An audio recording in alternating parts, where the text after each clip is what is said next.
I, 40 female, had my twins Evelyn, 21 female, and Santos, 21 male, at 19 with my then boyfriend Kevin, 42. We got married, got part-time jobs, kept studying short careers, and with the help of our friends and parents, we were able to raise them. It was a lot of stress and hard work, but we were happy, and with time we were able to buy our own house.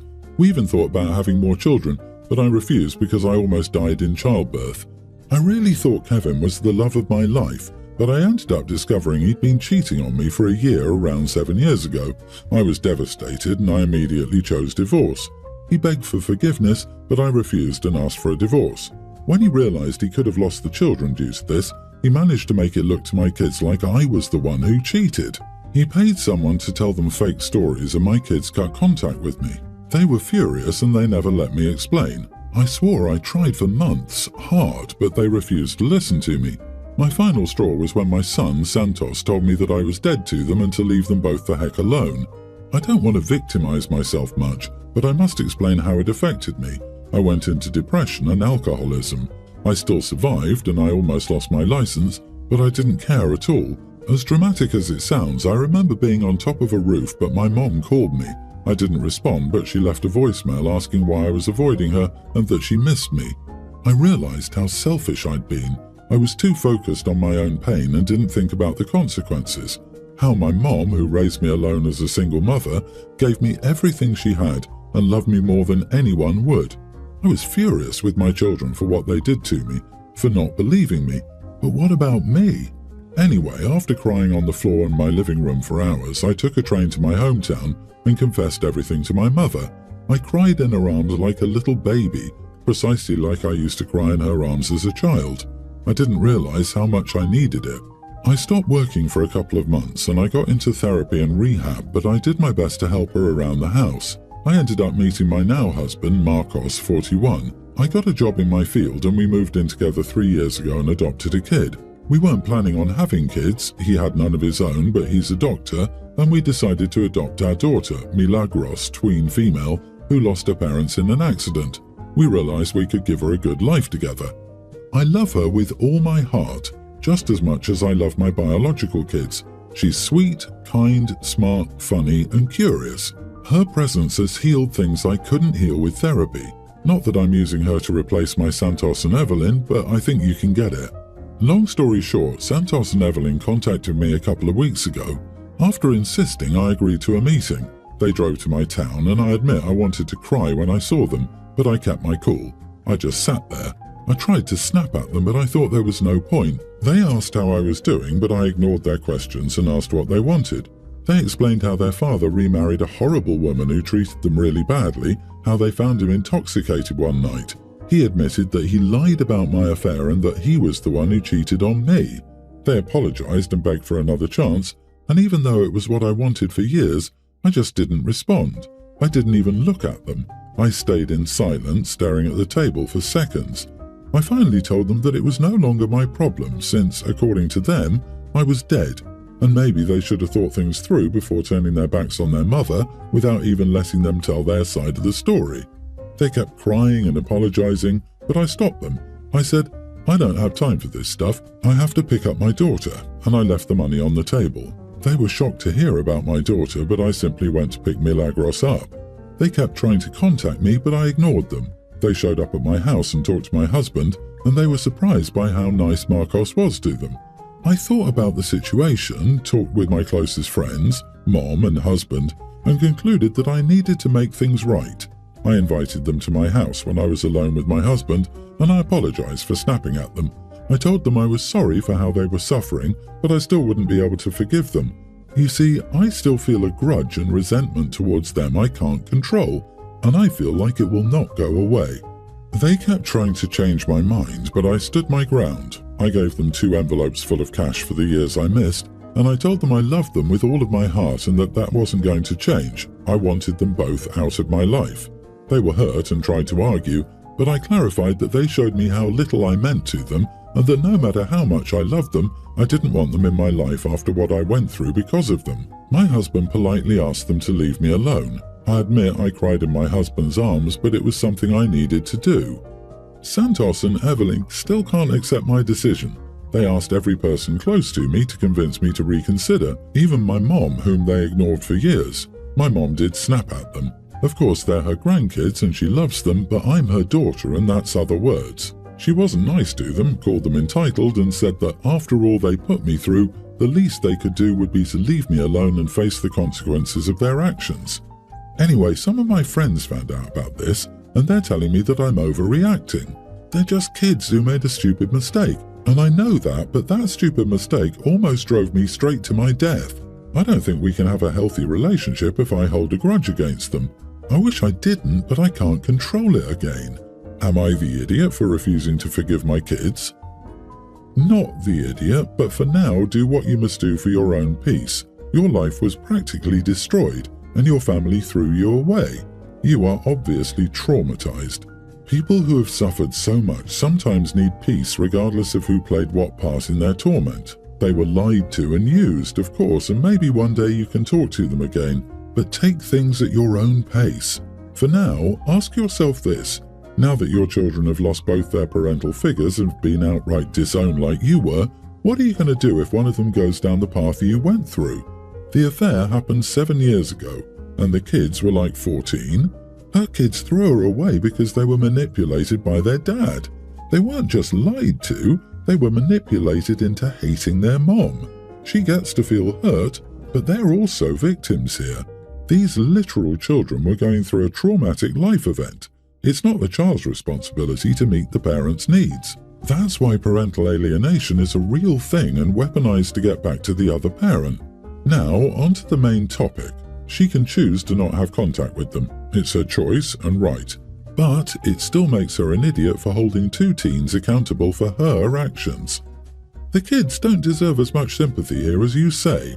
While it started at 14, the mistreatment continued for many years. They betrayed her. They can only honor her current wishes and stay away. They also don't like their new stepmom. They say they learned dad lied about who had the affair. While it's understandable they want to reach out to their other parent to apologize, why so pushy? OP gave them her answers. The kids are 21 and likely still living at dad's home. Are they looking for a new place to live because they don't like stepmom? I'm guessing that's why they're reaching out to the mother they abandoned for 7 years and not taking no for an answer. My brother and sister-in-law have 2 daughters, younger tween Bria, that is his, and teen Leah, that's hers. The problem is my sister-in-law. Every time someone compliments Bria, we must also compliment Leah, otherwise she'll get mad. For example, suppose I tell Bria that she's very talented in something. In that case, sister-in-law will interrupt me and say, "But isn't Leah also very talented?" It's annoying. I can't say a single word to my niece unless I say it to Leah too. A few days ago we were at their home and the girls were getting ready to go to a party. Bria was looking absolutely gorgeous, so I told her, "OMG, Bria, you look gorgeous." Sister-in-law interrupted me again and said, "But isn't Leah very gorgeous?" I finally snapped and said, "No, she's not." She looked at me shocked and said, "What the heck is wrong with you to say that?" I told her I didn't want to say that, but I answered truthfully since she wanted to know. If she thinks her daughter is gorgeous, then she should tell her, but she can't expect people to compliment her. Now she thinks I'm an idiot. Am I? You are the idiot, assuming that Leah heard what you'd said. She's a teen girl. That could seriously hurt her self-esteem. It's a crappy way to get back at your sister-in-law by making Leah hurt. It's also true that yes, you shouldn't have to compliment Leah every time you compliment Bria, but she's a teenager, and teens that age are sensitive and always looking for validity in who they are and how they look. In the end though, I'd expect an adult to handle that situation better without hurting a teen's fragile self-esteem. You said it yourself. The problem is my sister-in-law. So why did you make it Leah's problem and force her to be the casualty in your problem with sister-in-law? Is it just me, or does OP give the impression she only ever compliments Bria? She only refers to Bria as her niece, while Leah is just sister-in-law's daughter. Given her obliviousness and cruelty, I think maybe sister-in-law has had enough, prompting her to be nicer to her other daughter for a good reason. OP, you were cruel. You should have said, "Of course, both girls are beautiful, but it's not a competition, and I don't have to compliment everyone each time. It's ridiculous." Agree. It sounds like Leah has been around since she was 2 years old. If OP still can't see her as family, then something is majorly wrong. If my family treated my stepdaughter like that, I'd be livid with them. I've been there more than her actual father for most of her life, and to me, she is my daughter. I know that a blood bond still changes the dynamic, but there is infinite room for love in a kid's heart, and it shouldn't be the adults limiting it. I feel bad for the other niece because she's his niece, not their brother's stepdaughter. I, Jenna, 32 female, have a son, Jason, teen. He's a good boy and I've raised him by myself and raised him to be a good man, or so I thought. He had a beautiful girlfriend, Sophia, teen, who I love very much like she was my own child. She came around often and she was very kind to my son and me. She loved my son very much and he loved her too.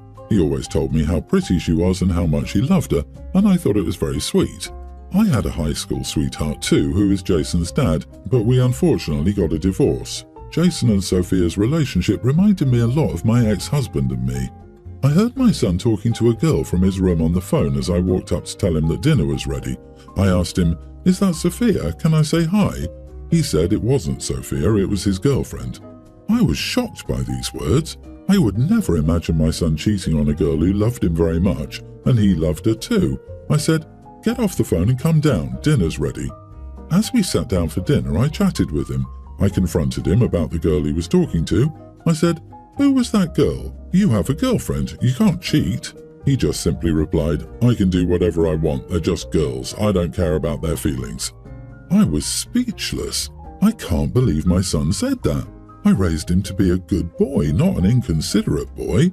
I told him that he needed to tell that other girl the truth, that he has a girlfriend, but he said no and he could keep both of them. I knew that it was wrong, so I decided to tell his girlfriend. I texted her the following day telling her the truth. She was devastated by the news. Her boyfriend of 2 years was cheating on her with some girl he met about a week ago. I felt terrible for her and apologized on my son's behalf. She thanked me for telling her and said she was breaking up with him. I respected her decision and said it was the right thing to do. My son ran downstairs telling me that Sophia broke up with him and that she knew he was cheating. I told him that I told her and he had a right fit at me. I said it was unfair to her and it was the right choice for her to break up with him. He was very upset, but I guess he deserves it. Am I the idiot? Not the idiot, but as your son gets older, you should be more hands-off with how he handles relationships. I think you made the right call here for sure, though. As a parent, I'd worry more about your son's moral compass. Make sure he learned his damn lesson. You may want to pay more attention to what your son is listening to and looking at online. It sounds like he may be going down the Andrew Tate type of rabbit hole. There is a growing issue with young boys getting caught up in incel activities. He said he didn't care about any of their feelings because, to him, girls are things, not people. Not good. Agreed. You may want to try getting him to talk about where he's learning these things rather than controlling what he looks at online. That's a battle you cannot win. Please don't think that you can. But you can talk to your son about appropriate relationship behavior, remind him that you are part of 50% of the human race and that some really bad people out there put out some terrible advice that only hurts them in the end. This is my 22 female and my husband's 22 male second pregnancy. For the first pregnancy, I chose to have my grandmother in the delivery room as my mother is not in the picture. This time around, my husband insists his mother is in the delivery room. To him, it's non-negotiable. Some context. My mother-in-law has hated me from day one as she feels I've taken her son from her, and we've both gotten into screaming matches with each other because of her entitlement and me scared and worried and feeling like I had a say from the very beginning, which wasn't always the case. She's always very judgmental and I've never felt accepted by her. The latest incident happened right after she came to my house, high as a kite for Thanksgiving, and I told her she needed to get help as I don't condone that in my home or around my firstborn. Then this led to her constantly asking if she could have my firstborn to babysit for a while until Christmas. I lost my cool. My husband wasn't putting his foot down as he knew with the type of woman she was, she would deny anything and everything. I stepped in and said a couple of choice words and called her name multiple times. Needless to say, I completely lost my cool with her and was very mean as she rebutted back the same way. Back to my issue, I've done everything in my power to fix the relationship on my side and the ball is currently in her court. Still, mother-in-law is refusing to do anything about it. Now my husband expects and demands her to be in the delivery room when mother-in-law and I have a terrible relationship. I feel trapped in a corner because if I say yes, I will have a horrible labour as she's not a good person for me in a vulnerable state. And if I say no, my husband will think I'm selfish and a spoiled brat because I didn't get my way. I've gotten my way plenty of times in our relationship and he never really asked me for much, but at the same time, I'm the one physically pushing out a baby. So, am I the idiot for not wanting her there? What would you do? Edit, my husband had done everything in his power to ensure I'm taken care of and have everything I need, and he's very supportive of me, and he really doesn't ask for much. He only asks for common respect, which I struggled with but have been able to give him. Still working on that, but needless to say, he's the best husband ever and doesn't let anyone walk all over me or talk bad about me. Not the idiot, your husband has no say in who's in the delivery room with you. Labour and delivery is hard enough without going through it with someone you don't want there. Just make sure you tell the nurses that she's absolutely not allowed there, and they won't let her anywhere near you. The bigger problem is having another baby with a man who doesn't have your back. You guys really need to work on that before she ruins your marriage. OMG, tell him his mother-in-law can be in the delivery room if he drops his pants and lays spread eagle beside you. What a loser. Does your husband even like you? Why would he demand you have his mommy in the delivery room while you're completely vulnerable? You say he doesn't let people walk all over you, but that's precisely what he is doing here. I'm sorry this is happening, but if mother-in-law can't be civil, at the very least, she can't be there. Plus, she has a drug problem? What a mess. Labour and delivery nurses are well skilled in removing unruly families, so if it becomes an issue, they have no problem kicking her right out. It shouldn't come to that though. Your husband is being unreasonable here, and he's the issue you must solve.